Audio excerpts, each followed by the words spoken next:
Uttarakhand cabinet की बैठक में 22 फैसलों पर लगी मुहर। बद्रीनाथ और केदारनाथ समेत बड़े मंदिरों के नाम पर ट्रस्ट बनने पर रोक। उत्तराखंड में होगा हवाई सेवा का विस्तार। सीएम ने दिए अधिकारियों को निर्देश। और ग्रांट और पंतनगर एयरपोर्ट पर होगी नाइट लैंडिंग। लोकसभा चुनाव के परिणामों की कांग्रेस आज भी समीक्षा करेगी। कांग्रेस नेता पीएल पूनिया, रजनी पाटिल करेंगे समीक्षा। कल भी बैठक कर नेताओं से फीडबैक लिया गया था। सरकारी अस्पतालों में अब इलाज हुआ सस्ता। लागू होगा एक पर्ची एक शुल्क, मरीजों को मिलेगा लाभ। चंपावत राष्ट्रीय राजमार्ग मलबा से बाधित। भारी बारिश के होने के कारण जगह जगह पर मलबा। पुलिस प्रशासन के लोग रास्ते खुलवाने में जुटे। मसूरी में देर रात से हो रही बारिश थमी। दून समेत 4 जिलों में येलो अलर्ट जारी। यात्रियों से विशेष सावधानी बरतने की अपील। आप देख रहे हैं के न्यूज, खबरों का सारथी। नमस्कार, खबर उत्तराखंड में आप सभी का स्वागत है। बहु आपके साथ यश शुक्ला। देहरादून से खबर आपको बता देते हैं, जहां पर युवा कांग्रेस अध्यक्ष व प्रभारी ने की संयुक्त प्रेस कॉन्फ्रेंस। भाजपा कर रही है धर्म की राजनीति। उनका कहना है कि ट्रस्टी व दानदाता को सार्वजनिक करे सरकार। शंकराचार्य पर बीकेटीसी अध्यक्ष का बयान अनुचित। बीजेपी शंकराचार्य पर सवाल उठा रही है। केदारनाथ पर क्यूआर कोड से दान, भ्रष्टाचार। शंकराचार्य के सवालों का जवाब दे भाजपा। सुबित्तर भुल्लर ने सवाल उठाए। भाजपा की बुद्धि शुद्धि का करेंगे यज्ञ, सरकार का होगा पुतला दहन। बता दें आपको कि केदारनाथ मंदिर दिल्ली में बनने को लेकर लगातार कांग्रेस इस मुद्दे को लेकर मुखर नजर आ रही है।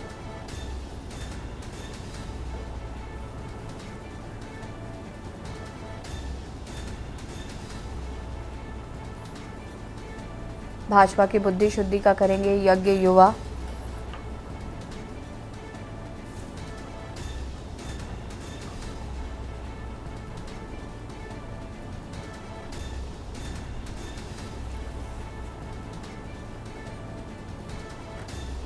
ट्रस्टी व दानदाता को सार्वजनिक करे सरकार।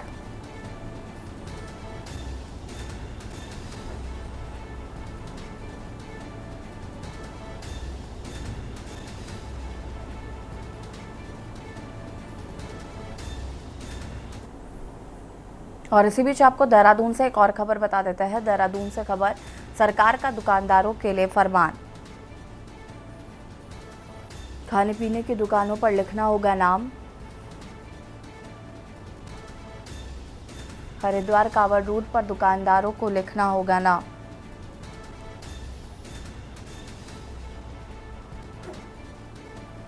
परिचय न लिखने पर होगी कानूनी कार्रवाई। देहरादून से खबर, सरकार का दुकानदारों के लिए फरमान।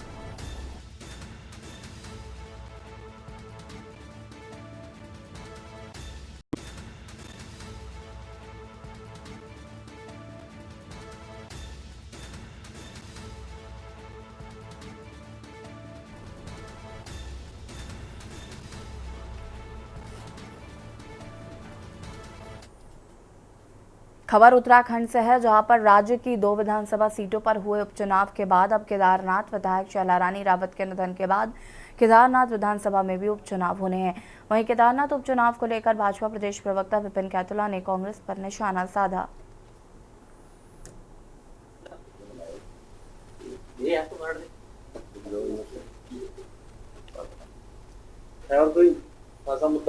हाँ जी सुनील जी बोलो कुछ और। भारतीय जनता पार्टी के कार्यकर्ताओं ने दोनों सीटों पे बहुत मेहनत की और जनता जनार्दन का आदेश सराखों पर। भारतीय जनता पार्टी ने दोनों सीटों पे हम हारे हैं और एक सीट पर हमने ऐसा कंटेस्ट किया है कि जो इतिहास में कभी हुआ नहीं था। इसलिए कांग्रेस पार्टी केवल और केवल बयानबाजी करती है। कांग्रेस पार्टी पहले अपने कार्यकर्ताओं को, अपने प्रदेश के नेताओं को साधने का काम करे, फिर आगे की बात करे। केदारनाथ चुनाव जैसे ही होगा उपचुनाव की घोषणा, भारतीय जनता पार्टी के कार्यकर्ता पूरे मनोयोग से उस चुनाव में लगने वाले हैं और भारतीय जनता पार्टी केदारनाथ की सीट जीतने वाली है।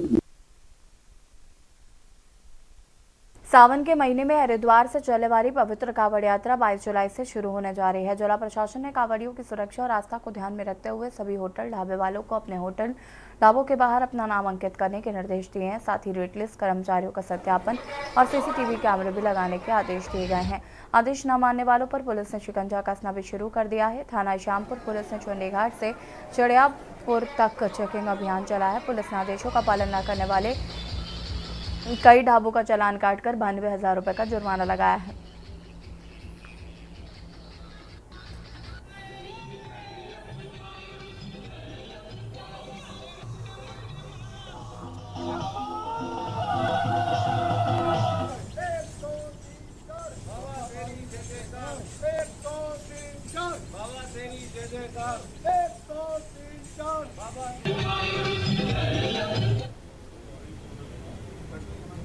के चलते हुए हमने अपनी तरफ से ज़्यादा से ज़्यादा कोशिश की है कि कांवड़ियों को कोई परेशानी नहीं हो, प्रशासन को कोई परेशानी हो।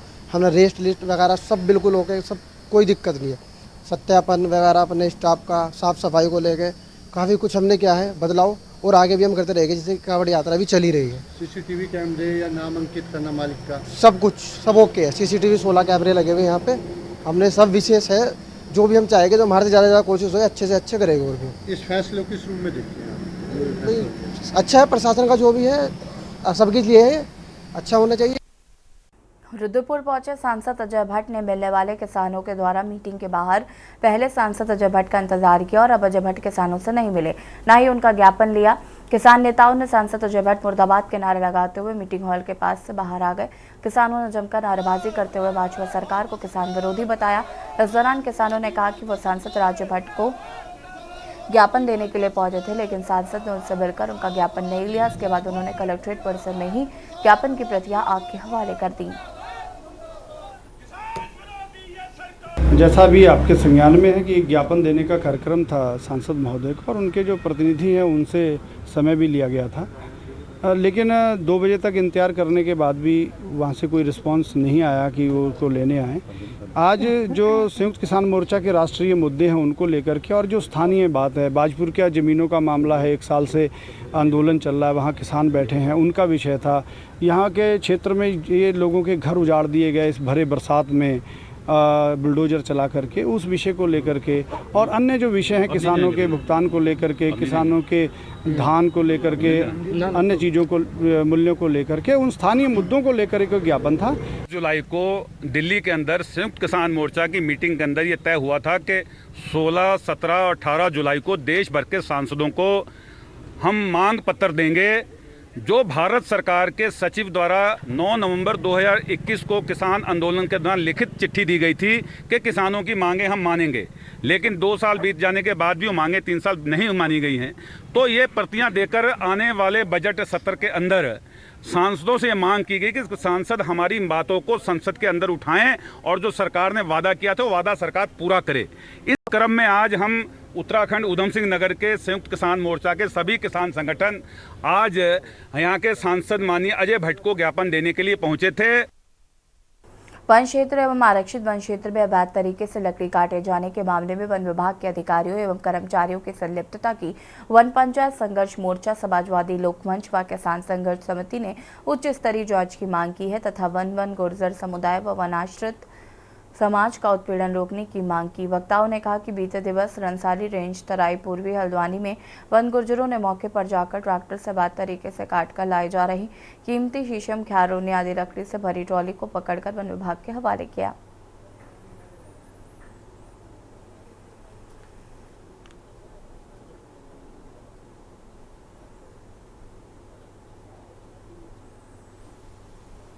जिसमें जंगल के भीतर बड़ी मात्रा में तस्करों ने कीमती जो लकड़ियां हैं उनको काटने का काम किया। उसकी शिकायत जो है रंसाली रेंज के अधिकारियों से वन गुजरों ने की, तो वन गुजरों ने तस्करों के खिलाफ कार्रवाई करने की जगह जो शिकायतकर्ता वन गुजर थे गुलाम रसूल, उनकी मोटरसाइकिल सीज कर दी और उनसे कहा कि तुम इस पूरे मामले को ख़त्म करो, नहीं तो हम तुम्हें फर्जी मुकदमे में फंसा देंगे।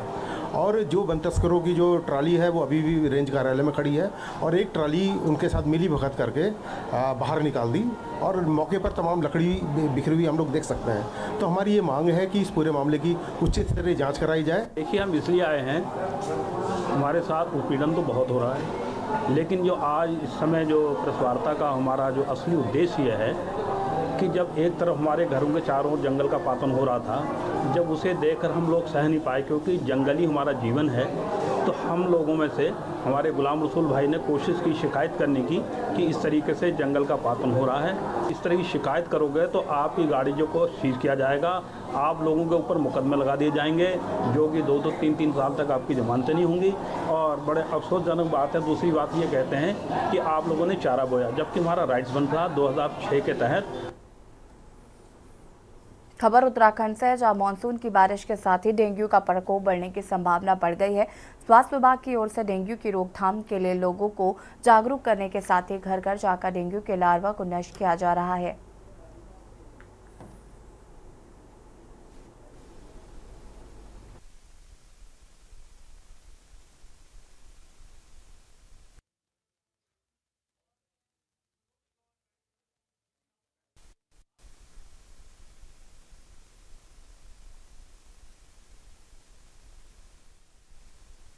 जैसे कि आपको मालूम है कि पिछले 15-20 दिन से देहरादून में काफ़ी बारिश हो रही है, जगह जगह जल भराव भी हो रहा है। उससे पूर्व भी मानसून सेशन से पूर्व भी हमारे द्वारा नगर निगम के सहयोग से पूरी एक कार्य योजना बना ली गई थी, जिसमें हमारी 591 आशाएं तथा 25 आशा फैसिलिटर इसमें कार्य कर रही हैं, जो लोगों के घरों में जा जाके लोगों को जागरूक भी कर रही है। तो जहाँ कहीं भी लार्वा मिल रहा है उसको लार्वा को नष्ट किया जा रहा है। तो नगर निगम के सहयोग से लार्विसाइडल एक्टिविटी तक फॉगिंग एक्टिविटी कराई जा रही है। जिलाधिकारी महोदया की अध्यक्षता में भी हमारी ये 3 बैठक इसमें हो चुकी हैं।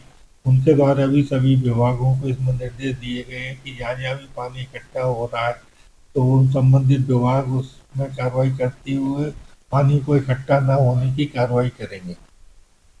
कांग्रेस लोकसभा चुनाव में हार के कारणों की समीक्षा करने जा रही है, जिसे लेकर भाजपा प्रदेश मीडिया प्रभारी मनवीर सिंह चौहान का कहना है कि उत्तराखंड की धरती राष्ट्रभक्तों की धरती है और कांग्रेस को अपने शीर्ष नेतृत्व को यह सलाह देनी चाहिए कि कांग्रेस को देशभक्त ताकतों के साथ खड़ा होना चाहिए, न कि देश विरोधी ताकतों के साथ। ऑफिस में बोलना पड़ता है, कर लिया काम। आजकल कैलाश आज तो इतना डाटा इकट्ठा हाँ तो मेरे खिलाफ बोल रही होगी। मेरे को दिया क्यों नहीं क्या चलो आजा। जो हमारा प्रदेश एक राष्ट्रभक्त प्रदेश के रूप में जानता है, यहाँ की जनता राष्ट्रभक्त से ओतप्रोत रहती है। उनके लिए भी वो कम से कम इस तरह की एक वो अपने केंद्रीय नेतृत्व को सलाह दें कि वो देशभक्ति के रास्ते पे चलें, राष्ट्रवाद के रास्ते पे चलें और कुछ इस तरह का जो सनातन का जो विरोध करते हैं कुछ ऐसा दिखे उनमें भी कि वो सनातन का विरोध और देश विरोधिता के साथ न खड़े रहें।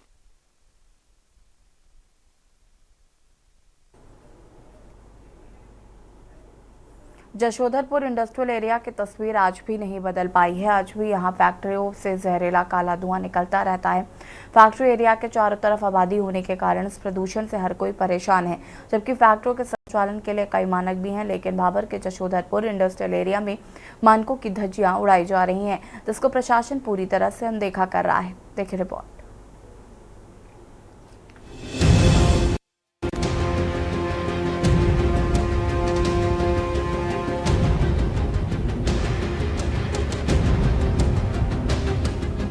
फैक्ट्रियों से निकलने वाले काले धुएं से स्वास्थ्य के साथ खिलवाड़ तो हो ही रहा है, लेकिन ब्लास्ट होती भट्टियों से लोगों के घरों में भूकंप जैसे हालात पैदा हो रहे हैं। लोगों का कहना है कि कपड़ों को धोकर छत में सुखाने के लिए रखते हैं तो वो काले हो जाते हैं। जब फैक्ट्री में धुआं बंद करने के लिए कहते हैं तो हमें मारने के लिए आते हैं और धमकी देते हैं कि उनका कोई कुछ नहीं बिगाड़ सकता। ऐसी परेशानी है कि ये धुआं करते हैं, यहाँ पे हमारा मकान पूरा हिलता है। जब जीसीबी में वो डालते हैं ना, ट्रक में सामान डालते हैं, हमारा पूरा मकान हिलता है। हम बोलते हैं तो बोलते हैं तुमने मकान क्यों लगाया, तो हमने आप पैसे लगाए तो हमने कहाँ जाना था। ये मकान तो हम धुआं निकलता है, किस टाइप का धुआं निकलता है यहाँ से? काला धुआं निकलता है, पूरा चिमनी पे लगाते नहीं है, वो धुआं बाहर निकालते हैं, वो पूरा धुआं। जशोधरपुर में जो फैक्ट्री है इनसे हम बहुत परेशान हैं हम लोग, और छत में कपड़े भी नहीं सुखा सकते, हम काले हो जाते हैं। जब हम फैक्ट्री में जाते हैं तो वो मारने के लिए आते हैं हमको कि तुम कौन होते हो, तुम कुछ नहीं कर सकते, वाल तुमने क्यों बनाए मकान। हमारे छोटे छोटे बच्चे हैं, हम लोग गर्मी में अंदर कैसे रहेंगे, यहाँ दरवाजे बंद करके रहना पड़ता है। फौज की तैयारी कर रहे युवा का कहना है कि फैक्ट्रियों से उठने वाला जहरीला काला धुआं नीचे घूमता रहता है, जिससे धुंध छाई रहती है, जो सामान्य धुएं से कहीं अधिक खतरनाक होता है, जिस कारण फौज की भर्ती में दौड़ नहीं सकते हैं और हमारी सांस फूलने लगती है। यहाँ के युवाओं का भविष्य जशोधपुर इंडस्ट्री एरिया के कारण बर्बाद हो रहा है। एक नहीं, बहुत सारी दिक्कतों का सामना करना पड़ रहा है। कहीं ना कहीं धुएं के कारण हमारे जितने भी अभी जैसे हम नौजवान हैं, अभी बच्चे हैं, अभी हमें जैसे भर्ती में अगर हम दौड़ भी मारना चाहें तो हम दौड़ नहीं मार पाते, क्योंकि अगर हम 100 मीटर ही भागते हैं तो हमारी कहीं ना कहीं सांसें फूलने लग जाती है। और ये इस कारण से होता है क्योंकि अगर हम जब सुबह उठते हैं, हमारे घर वाले अगर हमें 4 बजे उठने के लिए कहें तो हम 4 बजे उठ करके करेंगे क्या? 4 बजे उठ करके अगर हम सबसे पहले धुआं देखेंगे तो धुआं हमारे अंदर कहीं ना कहीं जाएगा, प्रवेश करेगा और हम दौड़ नहीं मार पाएंगे। या देश के लिए हम अगर कुछ ना कुछ करना चाहें तो कैसे करेंगे? कहीं ना कहीं ये जो नींव है देश की, क्योंकि युवा ही राष्ट्र का निर्माण करता है। अगर युवा ही सशक्त नहीं होगा तो देश का भविष्य जो है बर्बाद है। नगर वासियों का कहना है कि फैक्ट्रियों से निकलने वाला ये काला धुआं हमारे कमरों के अंदर घुस रहा है, जिससे खिड़कियों को हमेशा बंद रखना पड़ता है। धुएं के कारण माइग्रेन की बीमारी हो गई है। इस मामले में पिछले कई सालों से एसडीएम और विधायक से शिकायत कर रहे हैं, लेकिन अभी तक फैक्ट्री का ये जहरीला काला धुआं बंद नहीं हुआ। क्या कहना है, ये तो बहुत परेशान कर रहे हैं फैक्ट्री वाले। कहना ये है कि धुआं है, दिन रात हम 24 घंटे खिड़की दरवाजे बंद करके रहते हैं, तब भी मतलब इतनी परेशानी, सांस लेने में दिक्कत है, आंखों में मिर्ची लगती है, सर दर्द हो रहा है, माइग्रेन की परेशानी हो गई। जब से यहाँ आए हम बहुत परेशान कर रहे हैं फैक्ट्री वाले।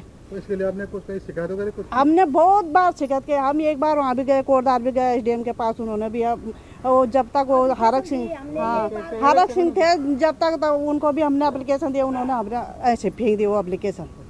और अब भी हमने मतलब जब से यहाँ हम ऋतु खंडरी के पास भी गए, यहाँ एक बार यहाँ पे वो आया था, मुख्यमंत्री भी आया था, तब उनको भी हमने एप्लीकेशन दी थी, हाथ में पकड़ाई थी, तब भी हमारी कोई सुनवाई नहीं हुई। तब से अभी तक मतलब हमसे 5 साल हो गए, 5 साल से हमारी कोई सुनवाई नहीं हुई। वहीं इस पूरे मामले से जिलाधिकारी आशीष चौहान अनभिज्ञ हैं, जो प्रशासन की कार्य प्रणाली पर सवालिया निशान खड़ा कर रहे हैं। मामले के अवगत कराने पर कहा कि प्रदूषण से रिलेटेड ये मामला पहली बार मेरे संज्ञान में आया है, जिसलिए एसडीएम को निर्देशित किया जा रहा है कि वे स्थलीय निरीक्षण कर जो भी आवश्यक कार्रवाई होगी उसके लिए रिपोर्ट करेंगे। संबंध में जो शिकायत है वो, जैसा कि आप पहली बार मेरे संज्ञान में प्रदूषण से रिलेटेड एस्पेक्ट को ला रहे हैं, तो एसडीएम इस स्तर पे स्थलीय निरीक्षण कर लेंगे और एसडीएम और जीएमडीआईसी इन दोनों को मेरे द्वारा निर्देशित किया जा रहा है कि ये दोनों स्पॉट इंस्पेक्शन करने के बाद में जो भी आवश्यक कार्रवाई है उसके लिए रिपोर्ट करेंगे। फैक्ट्रियों से उठ रहे धुएं के कारण हो रही परेशानियों से स्थानीय लोगों में भारी गुस्सा है। लोगों के द्वारा शासन प्रशासन को लिखित और मौखिक रूप से कई बार अवगत कराया जा चुका है, लेकिन कार्रवाई के नाम पर प्रशासन इतिश्री कर चले जाते हैं। खाना पूर्ति कार्रवाई से इस फैक्ट्रियों पर कोई फर्क नहीं पड़ता और उसके बाद इनके हौसले और बुलंद हो जाते हैं, जो कहीं न कहीं प्रशासन की कार्यप्रणाली पर सवालिया निशान लगाते हैं। कोटद्वार से के न्यूज़ इंडिया के लिए कुंवर सिंह की रिपोर्ट।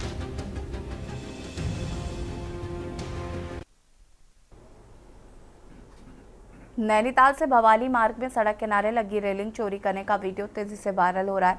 वीडियो बनाने वाली जागरूक महिला कूड़ा उठाने वाले वाहन चालक व अन्य पर रेलिंग चोरी करने का आरोप लगा रही है।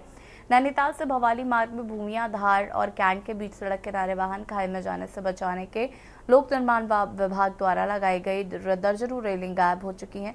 किसी जागरूक महिला ने इन लोगों का वीडियो बना लिया जो वायरल हो रहा है। कंप्लेन होगी तुम लोगों की, ठीक हो गया?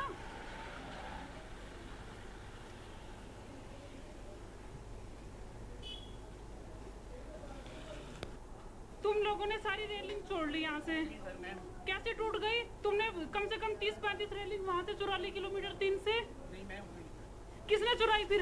तो अभी क्यों चुरा रहे हो? मेरे सामने मैंने ये जो प्रकरण है मेरे भी संज्ञान में आया है। ये जो वीडियो वायरल हुई थी मुझे भी प्राप्त हुई व्हाट्सएप के माध्यम से।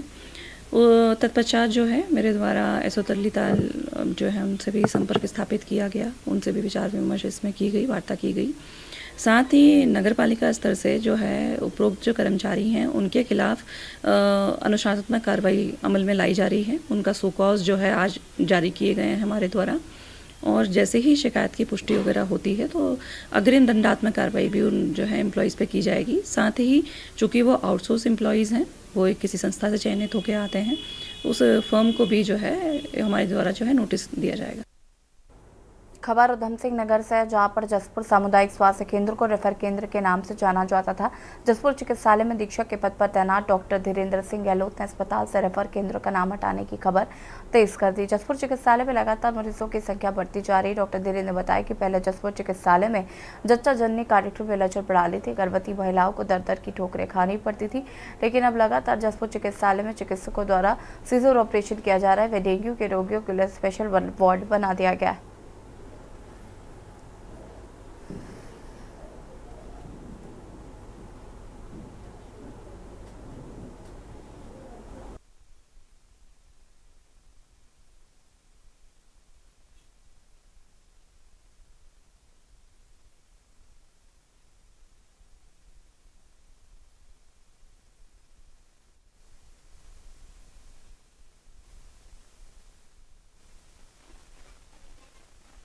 साल में एक टीबी के मरीज काफ़ी आ रहे हैं, उनका यहीं पर निरंतर इलाज मिल रहा है। जो भी एक्सीडेंट या इमरजेंसी में मरीज आते हैं, बेहतर कोशिश करते हैं कि यहीं पर बेहतर से बेहतर सुविधाएं दी जाएं। एक खास अंतर जो जरूर आया है अस्पताल में बहुत ज़्यादा, वो आया है सीजेरियन ऑपरेशन में। जो पहले यहाँ पर सीजेरियन नहीं होते थे, वो अब लगातार हो रहे हैं। जिन मरीजों को ज़रूरत है सीजेरियन ऑपरेशन की, उनका सीजेरियन हो रहा है। जिनको नॉर्मल की ज़रूरत है, उनकी नॉर्मल डिलीवरी कराई जा रही है। तो मैं क्षेत्र की जनता से कहूँगा कि अगर कोई कहीं पर भी उनको सीजेरियन ऑपरेशन की ज़रूरत है या नॉर्मल डिलीवरी की, बेहिचक अस्पताल में आएँ। हल्द्वानी के महिला डिग्री कॉलेज में एजुकेशन शुरू किए जाने के विरोध में छात्र नेताओं ने तहसीलदार के माध्यम से मुख्यमंत्री को ज्ञापन भेजा है। डिग्री कॉलेज के साथ किसी प्रकार की छेड़खानी ना की जाए। इस महाविद्यालय में केवल छात्राओं को ही प्रवेश दिया जाए, ताकि कुमाऊं और अन्य जगहों से आने वाले उन छात्राओं को प्रवेश मिल सके जो महिला महाविद्यालय में ही रहकर कोर्स को पूरा करना चाहती है। वही आरोप लगाया कि यहाँ भी को एजुकेशन लागू कर दिया जाएगा तो उसका हश्र भी MBPG डिग्री कॉलेज के जैसा हो जाएगा।